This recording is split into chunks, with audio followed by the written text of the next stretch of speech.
Tokyo nights, neon lights, lost in the city, another life. Drinking sake, feeling right. Got faded in Japan, what a sight. What's up, faders? Welcome to yet another action-packed episode of Got Faded Japan, and I am your host, Johnny. And as you fine folks know, Got Faded Japan is about two dudes, booze, Japan, and the news. But unfortunately, we do not have any booze tonight because, yes, we are sober. It is a school night tonight, and we're in high school, and we got a lot of homework to do tonight. That's bullshit, obviously, but yeah, we ain't drinking. We ain't drinking tonight. I've got a lot of stuff to do this month, and yeah, you got to keep your voice. Yeah, that's right. Yeah. And faders, obviously, I'm not here alone. For all you guys who are listening, I'm here with the one and the only, a musical genius that's living here in Tokyo. He's been here in Tokyo for years, firing up a storm, performing all over the place, performing at many, I don't even know how many like venues you've played at in the last week. We are here with the man, the myth, the legend, the man with the golden voice. We are here with Q. Q, welcome to the show. Thank you for having me, Johnny. I appreciate it. My God. So so many questions from me. There's so much to ask, and I know you're super busy, so I'm going to keep it short, sweet, directly to the point. No worries. But yeah, first off, once again, thank you. Oh yeah, absolutely. It's great to be here. And how did you get into music? I mean, you perform all over the place in Tokyo. You're just like a legend here, and I got to know, how did you get into music, and how did you come to Japan? Is that cool? Yeah. Well, basically getting into music, I was kind of thrown into music at an early age when I was 6. 6? Yeah. So my parents, we attended gospel church when we lived in Tampa, Florida, in the U.S., of course. So at that time, they kind of threw me into the gospel choir and been singing ever since. Really? Yeah. Wait, was it because you're a bad kid? They're like, we got to get this guy. We got to get him on stage. Yeah, you know? Probably He's not cleaning his room, not doing anything like that. We got to put him on stage, get him something to do. You know. Yeah, instead of putting me up for adoption, they decided to throw me into the church. So that's Oh my gosh, yeah, my parents used to lock me in the basement. Yeah, that's a bad idea, folks. If you got kids in the basement, it's a bad idea because that's where the video games were. I was watching Laverne and Shirley and playing video games, and it was Atari back in the day, not good video games. Yeah. Not that good old Nintendo stuff. So you had just the like the Pong thing, right? The paddle thing that went back and forth. Ah, we had Pong. Yeah, we had Pong. My favorite game was Defender, though. Oh, yeah. Like, and of course, Pac-Man and Donkey Kong and stuff. And yeah, that's probably why I'm so bizarre. Oh man, it's like that movie People Under the Stairs. Have you seen that? Yeah, that was pretty freaky, but I was in the basement, like the kid in the basement playing video games. Man, you had good parents. My parents are good, but man, that's awesome. So you're singing when you're 6 years old, and then you never stopped. Yeah, so started getting in. I guess I got into the food service industry, and I was basically doing that for 25, 28 years. I kind of got burnt out and decided to audition for a band when I was living in Greensboro, North Carolina. They didn't have a name at the time, but we ended up going with Fat Joy. So they were looking Fat Joy. So we're on YouTube. We're on YouTube. So I auditioned for that band. I got the job and just started, lead performing from there.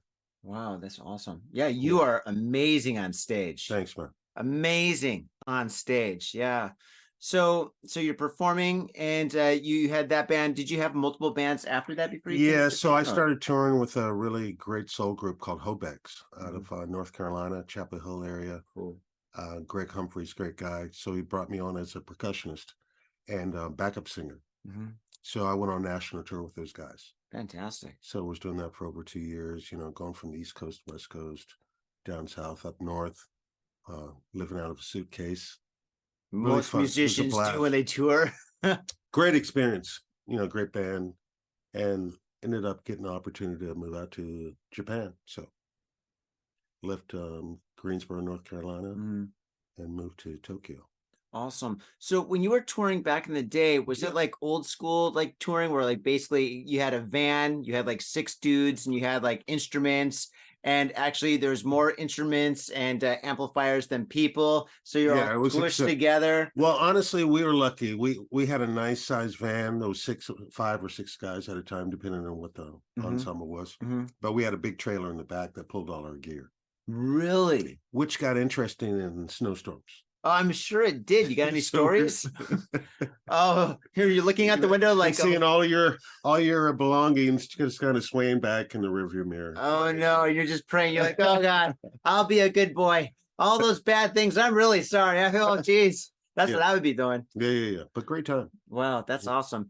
Yeah, that's the thing that a lot of bands say, and I interview a lot of musicians on the show, and they like whenever I talk to them about touring, they're always like, "Oh God, touring was absolutely the worst, man. We didn't eat, we didn't make any money, and it, like basically we got disrespected by club owners, and it was horrible. Yeah, but to be honest, it was like the best time of my life. Like, right. like yeah, it was the best of times. Right. That's what they say, But it's hard living, but it's really fun. It really helps when you have a good, camaraderie with the people that you're jamming with. Of course, if you hate each other, it's going to make those road trips much longer. Oh yeah. I read a couple of books on the Ramones about how they would tour, and they would just like either tour like pure silence or they'd just be fighting. Right. So I was fortunate, nothing like that. Everybody got along. Great time.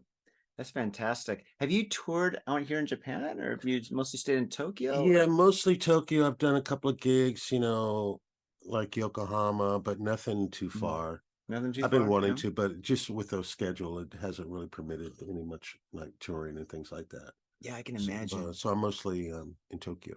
That's cool. Yeah, well, playing music in Tokyo is basically where it's at. I mean, people all over the world want to come to Tokyo just to perform, I mean, some people like save up for a whole year just to come out here and perform and try to break even. Sometimes they do. Sometimes they make a lot of money, but yeah. Yeah, it's tough. You just love the music. If you're trying to get famous, you're gonna be miserable. So you just that's in any industry. Yeah, in anything. Yeah. So you just have to enjoy Artist. it. Yeah. And I think it's obviously Tokyo is a big draw for singers. So, there can be a lot of competition, but it's a nice family out here. Yeah, that's true. But I think when it comes to like musicians here in Tokyo, there's like more guitarists than anything. Yeah, you can find guitarists everywhere. Yeah, it's no hard. offense. Yeah. There's no shortage. They're a dime a There's dozen. no shortage of guitarists. Drummers, on the other hand. Yeah, drummers, keyboardists are, that can be kind of a task. Sometimes there's lots of bass players. But people willing to, for example, I go to a lot of like open jams. And they're always struggling to find a singer. Really? A singer? Yeah. Like that proper singer, somebody that can like do different types of music. You can do everything. I've heard you do everything. Yeah, so they usually like, oh, there's a singer here. Thank God. No, thank God. We've got all these guitarists and no singers, So that's a problem. All the guitarists, one drummer, and finally there's a singer. Okay. Oh man. How come it's so hard to find a good drummer? Not a good drummer, but so hard to find a drummer here in Tokyo? Yeah, that's a good question. It really is. It can be a uphill challenge for sure. Yeah. I think like whatchamacallit, I think it might be probably because of the space and the sound. Right. Because you could play like electric guitar, plug it into your amp, and then plug in some headphones, and you could jam all night. And your neighbors will never know. Yeah. But if you're playing like the drums, it's impossible. Like, I mean, dude, my neighbors, I mean, this place here is pretty soundproof, Right. But I mean, if I had a drum kit, I mean, the cops would be here. Yeah, that's a good point. The space, the sound, and trying to afford, digital drums. Those things aren't cheap. Yeah, they must be really expensive. Yeah. Like, and even a digital drum, I mean, still you've got sticks and you're hitting something like that. And your neighbors, they're just going to be hearing something like this, like, it's gonna sound like, like you're tap dancing, like, oh my God, that guy's tap dancing all night long. How does he keep it up? He sounds pretty good, but still, Yeah. So I man. think that's probably a good part of it. I'm gonna show. But yeah. So faders, if you're in Japan or planning on coming to Japan, either be a good singer or a decent drummer. Yes, indeed. Yeah, but I'm playing mostly like hand percussion, bongos, djembe, things like that. You are doing that? Yeah, still doing hand percussion. Yeah, I had a great teacher, Sandy Blocker, when I was in Greensboro. Wow, I didn't know. Taught me everything I know. Wow, fantastic. Well, you've got all bases covered. Can you play guitar? I cannot. I have a guitar in a closet, which I'm pissed about. I'm trying to give it to a friend of mine so he can start using it. Yeah. But yeah, I can't play guitar. I can't play piano. Damn it! I wish I did. I don't have the fingers. Look how small these It would make fuckers are. things so much easier in terms of being able to translate your music to other musicians if I could at least play piano, chords and things like that. Yeah, yeah. But I learned basically music through ear. Really? Yeah, just through ear. Well, like Eddie Van Halen. Mm. Oh, that's awesome. So you're making your own music now and you're performing. Do you have a Yeah, band? so I play with a house band Mhm. right now in Daikanyama once or twice a month. I don't have my own band at the moment, but I'm more of a support Well, I see person. you like every time I Yeah, not every time, but like many times when I go out, like I go to a lot of like nightclubs and live houses, I'll see you on stage and I'm like, I know that guy, you know? Yeah, what's up? It's Johnny. Oh man, especially with the Dickens, man. Like every time I go to Dickens, you're always there, and like you're either at the bar hanging out with like a bunch of people, or you're on stage, or sometimes the last time I was out there, they had this amazing. It was like a funk reggae band, and that there's like the place was packed, and people were just grooving and dancing, and all of a sudden I hear in the mic.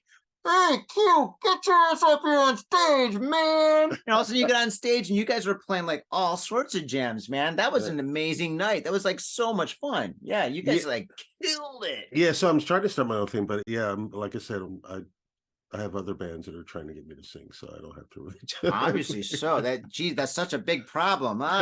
Everybody loves me. Oh my God. But that's great. Yeah, and what the Dickens is a great place to perform at. Like Yeah, I they're don't having their perform, but anniversary. They've been, I guess, their 28th anniversary is coming up at the end of the month, oh my and God. so I'm doing the poster for them. They're Are you advertising really? for yeah. Oh my God. And the guy's an artist too. That's awesome. All right. But yeah, what the Dickens, man, like that place is absolutely spectacular. I want to talk about them for a minute. Yeah. Like you've been performing there for like what, 10 years? Probably at least a total maybe 12 years. 12 years, over 12 years. Wow, that's Yeah. awesome. I love that place. What the Yeah, Dickens is so awesome. The staff, they're so nice. They're so friendly. They pour like the best pints. Now, faders, for all you people out there that haven't been to Japan or are planning on coming to Japan, a lot of times when you go to bars, they give you a pint, and it's a pint, or maybe the glass kind of looks like a pint, and half of it or 3/4 of it will be foam. And you look at that and you're like, oh man, you don't complain. You just want to be nice. You buy it and you drink it, whatever. And then you go up quickly and you get another one. And it's the same deal, but not What the Dickens. You go to What the Dickens and they give you a full pint. The prices are great. The pint is proper. And oh man, dude. Yeah. Whiskeys, their whiskey pours are really strong, really great too. And yeah, the staff is good. And food. Oh man, their desserts are off the hook. Yes, dude. If I'm in Ebisu and I'm like, hey, what do you feel like doing for dinner? My wife's like, well, I want to go to Dickens for dessert, obviously. And I'm like, right. Dude. But yeah, their food, their fish and chips. What does she have? Like the brownie? Don't they have a brownie? The brownie with the ice cream on it? Yeah, the brownie with the ice cream. And everything is homemade. They make it there that day. Everything is fresh. It's super fresh. It is fresher than fresh. It's moving. The chocolate brownie is moving. That's how fresh it is. That's how fresh it is. Yeah, their food there is so good. I love they're their fish and fantastic, chips. man. So good. I think their fish and chips and are the proper. best. Yeah, they're the best really in Japan. Good. You know what? I had there's a place actually not too far from us that has decent fish and chips, but yeah, Dickens is great. Dickens is the best. Yeah, they got great music, great sound, great stuff. Everything is good. The location is what, like what, 3-4 minutes from Ebisu Station? Yeah, very homey inside. Wood, John built all that. It's very nice. So check it out for sure. Definitely. And yeah, you're there a lot of the time. I can't get me out of there. Oh my God. They're trying to kick me out of there right now. We should be there right now. What are we doing podcasting Go away. here? You were here yesterday. Yeah, I was there last week. I'm so embarrassed. I got so drunk. Oh God, yeah. I was it was madness last night. A guy that used to be in a band called the New Techies, I believe, Mike. He hadn't performed. The Good Things. Yeah, the Good Things. He hadn't performed there in like 4 years, and the place was packed out to support him and his band. Yeah, Mike's a great guy. And it was off the chain. Drinks were flying everywhere. Oh, it's a good thing you weren't there. Yeah, I'm glad it wasn't. We probably wouldn't be podcasting right now. Yeah, I'm like, hey man, let's just go back to the bar. I'll bring the microphone. We'll go back. But oh man, that's why this today. That's why you're drinking juice? Grape juice, man. Grape juice. Well, grape juice is good. There's vitamins and stuff in there. You can't go wrong with grapes. Wine's made from grapes. Sure that. Yeah. God, I gotta stay sober, man. Like, I've got my thing, Tokyo Art Tank, at the end of the month, and I've got basically it's 7 days, and on every single day, I've got like an event happening. Sometimes two events. I've got like a yoga and art class, a drawing class. I got a film festival. I've got like 5 bands performing. Awesome. I've got a cocktail party, a meet and greet. I've got 3 or 4 podcast interviews, and then I've got like on Saturday and Sunday, I've got like I don't know hundreds of people that are gonna be coming through the doors. The first 20 people get like free like skateboards and t-shirts and like tangible art and stuff. And I'm organizing absolutely everything. The finances, the booking of the artists, the booking of the venue, the promotion, everything. And so basically every day I've got a checklist of like 20 things that I have to do. People I gotta call and stuff. So I mean, there's no way I can like, spend a whole night getting drunk this month, and like waking up the next day being like, I can't believe I got all this work to do, and it's already 4 o'clock in the afternoon. Yeah, that's not gonna happen. And also I got my paintings that I have to show and stuff. You got your work to do. Yeah, I want to book you for the next that'd be Tokyo Art great. Tank. So I'm more of I'm glad you mentioned that. I do a lot of I used to love to paint. Yeah.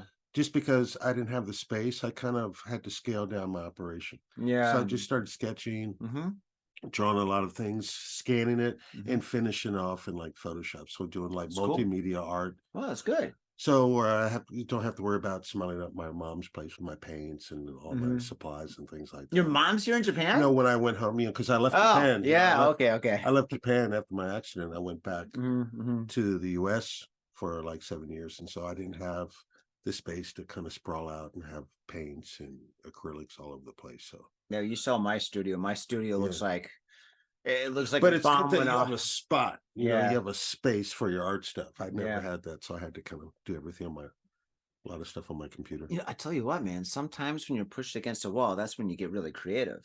Like basically, like, I mean, if you want to do a big piece, but you can't do a big piece, you're like, shoot, well, I'm going to do a smaller piece, but I'm going to put, like 1,000 times more effort and energy and thought into it, where you make it like so much better than a big piece. And I'll tell you what, man, I've done huge pieces. I've done murals. I've done small pieces. I've done artwork the size is about, what is this? Like what? Half a meter by a meter, whatever. I've done all sizes. And a lot of times over like huge paintings and huge pieces of artwork are sometimes overrated. You look at it and you're like, oh, it's great. But it's a lot of times like, it's just like, it doesn't have the detail that a smaller piece has. It's like when you look at a smaller piece, something that's like almost like they can fit in both of your hands, and you hold it and you look at it, you're like, wow, you can kind of like swim in it. You just kind of like look at all the little details from like the top to the bottom, whatever. When it's huge, sometimes it's so big, you can just like kind of like miss a lot of information. True that. Or sometimes a lot of artists just get lazy when it's so big, and they have like one major focal point, and then there's all this negative space that they don't worry about. You don't have that luxury when it's small, which means you have to focus a lot of your energy making it more creative and better, Right. True point. So I mean, sometimes, smaller is better. Smaller is better, just like make note of that. Yeah. Dude, but definitely like show me some stuff, whatever. I would love to get you in. My next one is gonna be June. Maybe June of 2024. Yeah, about 6 months from now. 6 months. Yeah, you're probably gonna need at least 6 months to recoup after this one coming up. Yeah, gosh, tell me about it. I mean, like 2 Tokyo Art Tanks ago, I wound up in the hospital. Too much stress. Oh my God. You were a full molder. I remember. Oh my gosh. I mean, I've got a lot of energy. I do a lot of things all at the same time, but the thing is, it's just like sometimes, one body. Yeah, one body. One body. That's the problem. That's the problem. We've got all this like technology coming out. We've got like all this AI. We've got like we got walking robots now. They got these. They're trying to make laws against walking robots. We got UFOs in the sky. It's crazy, but we don't have clones. Well, you'll be able to upload your consciousness into your laptop, so maybe that can help you out with. You have 2 brains. That would, no, one brain is just that's more than enough for me. I can barely handle this one. One AI this meat brain. computer up here is all it takes. But I just need another body to do all like the physical work. I wish I could have 2 bodies, and so this body right here can actually rest a little bit. Holy smokes! I'm sure it's just around the corner. Oh God, yeah. Around the corner. Tell me about some of your future gigs. So you got any gigs coming up? Right now, you got tons. I'm just kind of getting into the Christmas season, so I'll probably be doing some Christmas singing gigs. Personal projects, I'd like to be able to do more artwork in the coming year.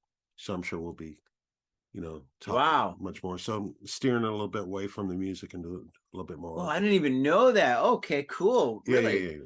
So when you do like what you call artwork and stuff, basically you start something and then you move it into Photoshop. Do you do Yeah, Photoshop for like a composition or for coloring, yeah. cropping, or all the Usually, above text? typically, that's a good point. Usually just to brighten up the colors and add texture, things I couldn't Mhm. necessarily do by hand. Yeah.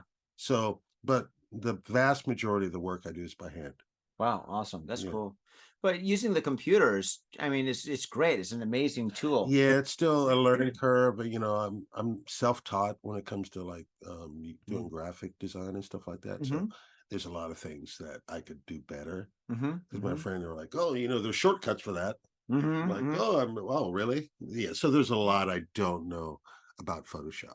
Oh, dude, Photoshop is almost never ending. Yeah, there's It's like, so many tricks and shortcuts and things like that that oh, it's video always a GIF. trial by error when I'm using it. Yeah, yeah. I used to be really good with Photoshop like Yeah, 20 years ago. Now basically I use it for all the stuff that I need it for, and then that's it. right. Yeah, I mean, when it comes to my artwork, I mean, all my stuff is like just like, canine canvas, but I mean, I take care of my website and stuff. And websites, oh God, that's another headache. Mm, Even when you use something as easy as Squarespace, still I'm like totally stressed out. I'm like, how do I add a button on top of a picture? How do I do that? Wait, I'm like watching YouTube videos, like a 20-minute video just mm. for like a 30-second like piece of information. Oh God. Yeah, Yeah. it's tough. I wouldn't even feel confident trying to like teach people how to do, teach Teach. somebody Oh how to use man. photos. There's no way. Oh gosh. Yeah, yeah, I'm not a teacher, not at all. But yeah, Craig, Craig plays Yeah, the keyboards. yeah, Yeah. Chivers, yeah. Yeah, God, I love that guy. He's great. Yeah, he's awesome. Amazing musician, but he's an art teacher. Yeah, yeah. I've gone to a few of his events. He's Mm. always got some things going on Facebook, advertising his art events. Dr. Sketchy. Yeah, Dr. Sketchy does a lot of events. He teaches children. He does family sessions, Mhm. things like that. Yeah, he's It's all really over the good. board. Great stuff. Yeah. You know how impressive that guy is? He makes his own paints. Right, right. He mixes everything up. I went to his place, like the first time I went to his studio, like he's got this studio, right? This it's like an art school painting studio, like it's full on and it's right down in Hiro. So anyway, the first time I went there, he had this wall with all these powders. They're all different colors. And I walked in, I was like, what the heck is going on here, Breaking Bad? He's like, what do you mean? Oh, those. Oh, no, I make my own paints. And I was like, what do you mean you make your own paints? He's like, well, see, these here are paint powders, and you got to mix them with these 3 oils, and then you got to take egg whites and you mix them all together, kind of like how like Picasso did, whatever, when he was younger and stuff. And I'm like, what? And he's like, You yeah, do what? but I don't do it like how Michelangelo used to do it with chicken blood. I'm like, what? Chicken? What? No, he didn't say that. I'm joking. I'm so joking. But yeah, he actually takes like these I guess they would be like, yeah, like pigment powders or something, Mm. and he mixes them with like 2 or 3 different kinds of oils, and he's got to measure out the oils to get the right like thickness and this and that or whatever. And then when he gets like a solid red, he mixes it with like another color and puts those 2 colors together. Yellow and blue makes green. Cats and dogs fighting together. It's crazy. But Yeah, it's anyway, yeah. phenomenal. Yeah, I was blown away. I was like, and that's how you make these huge, beautiful paintings. He's like, yeah, I just make them just like how the masters made them. And I'm like, wow, that guy's crazy good. Yeah, he knows his business. He knows his business. Yeah. Actually, at Tokyo Art Tank, he's going to be the art teacher. Oh, sweet. Well, Yeah. yeah, he's qualified. That's for Yeah. sure. Yeah, He's I'll definitely qualified. be there. Yeah. Mm. Well, let me know if you need a bouncer. I could stand there and fend people off from Bouncer. rushing the stage. No. Show The up, groupies, the No, groupies, but his keep the groupies, groupies. maybe. Yeah, But your groupies. my groupies, geez, my groupies with that little kitty over there that's sleeping. Hello, Kat. Yeah, she's bored.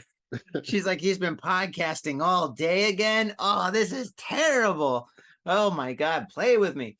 But and I will. But the thing is, it's just like, yeah, come, get your draw on, hang out and stuff. We'll get some beers together and stuff. You can check out like the venue, and then if you want, I mean, I've got like right now, like the whole next event has open walls. Oh, Right? really? Yeah, nobody's booked a wall yet, so you can be like, I want that one, and it's yours. Oh, wow, that's interesting Yeah. to know.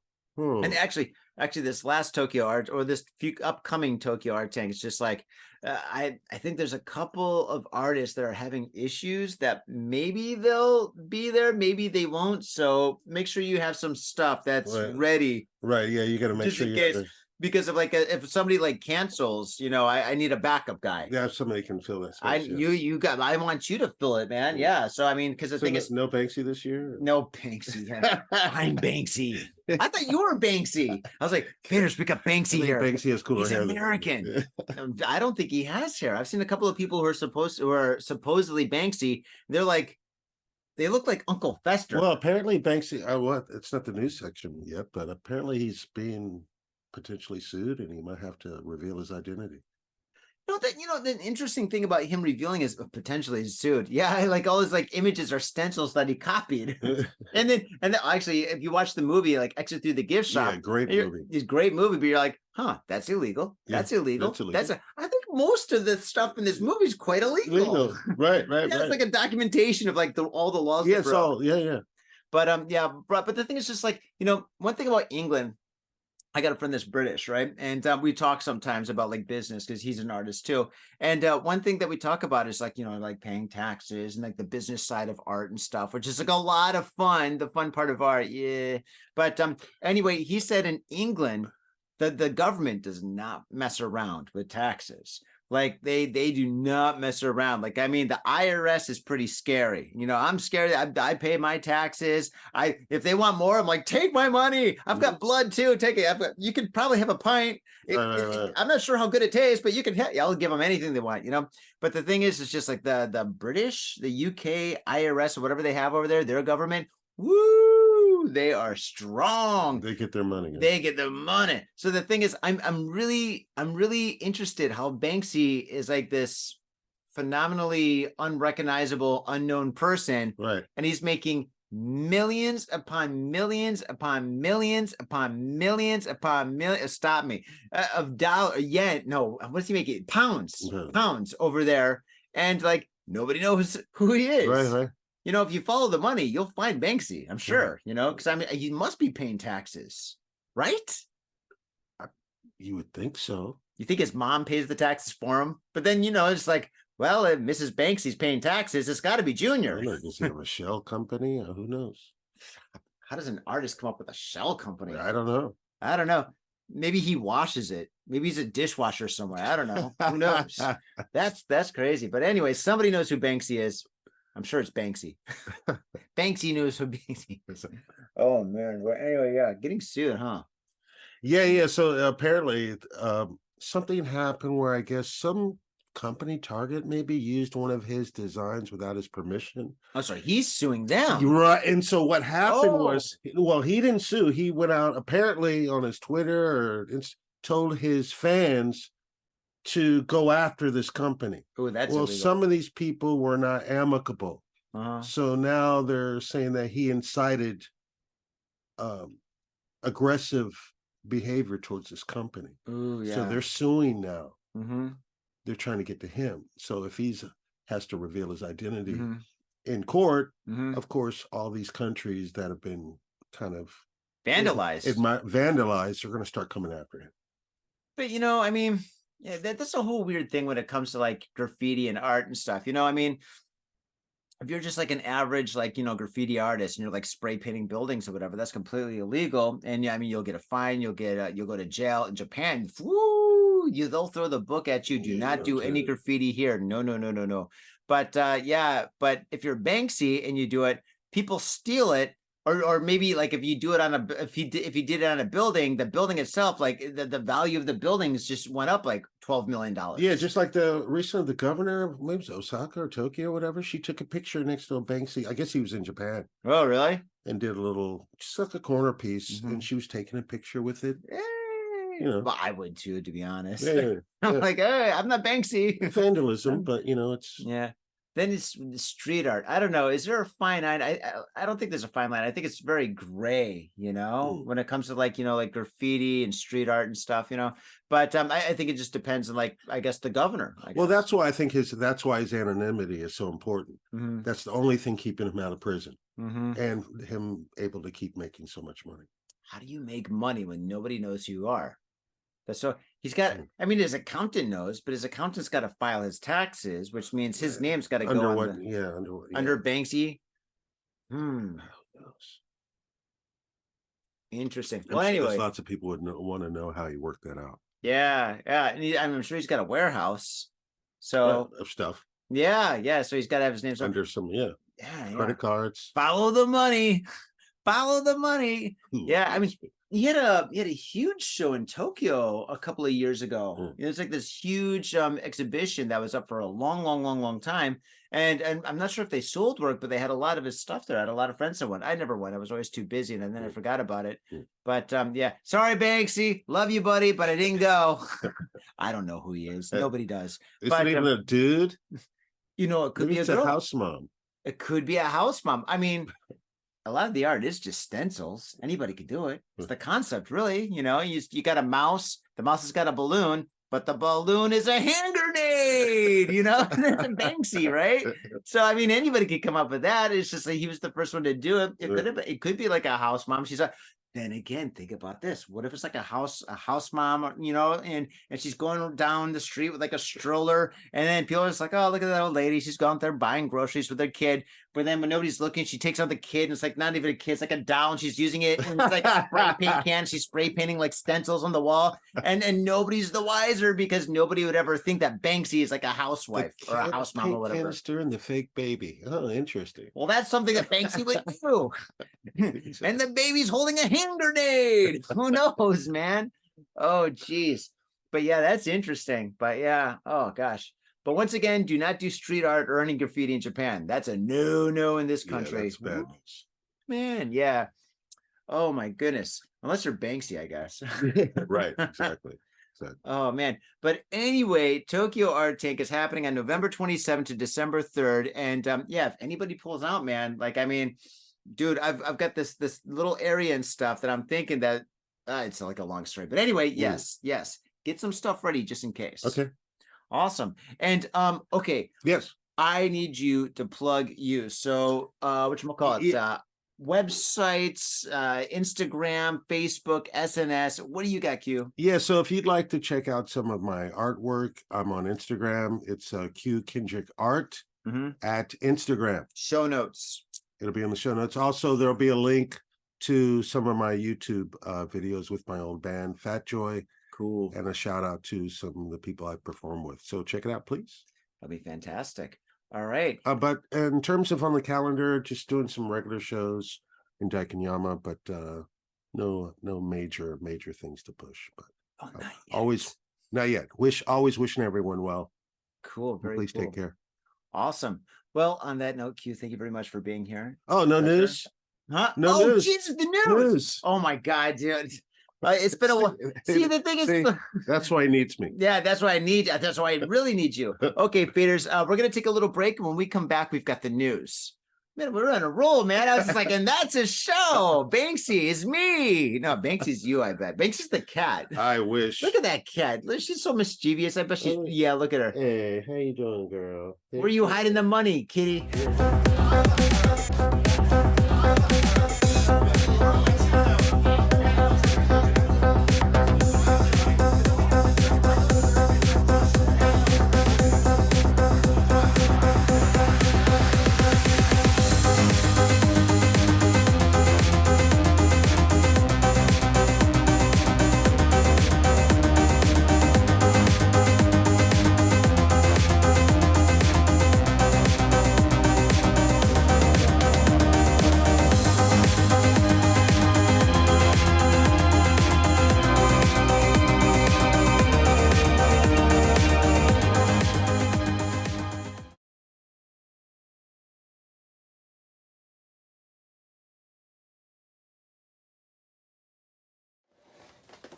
Whoa! Look at all this. Hey, what's up? I'm Johnny, aka the Spilled Ink, the one and only, and today I'm going to make a popsicle painting. I'm really excited to do this. I've got all my paints here. It takes about this much paint to make a popsicle painting, and I've got my two other most important ingredients. Very strong hot coffee. Oh, actually, that's not that hot, but still, it's strong coffee. And I've got punk rock music. With these two things, nothing could go wrong. All right, with that said, let's rock.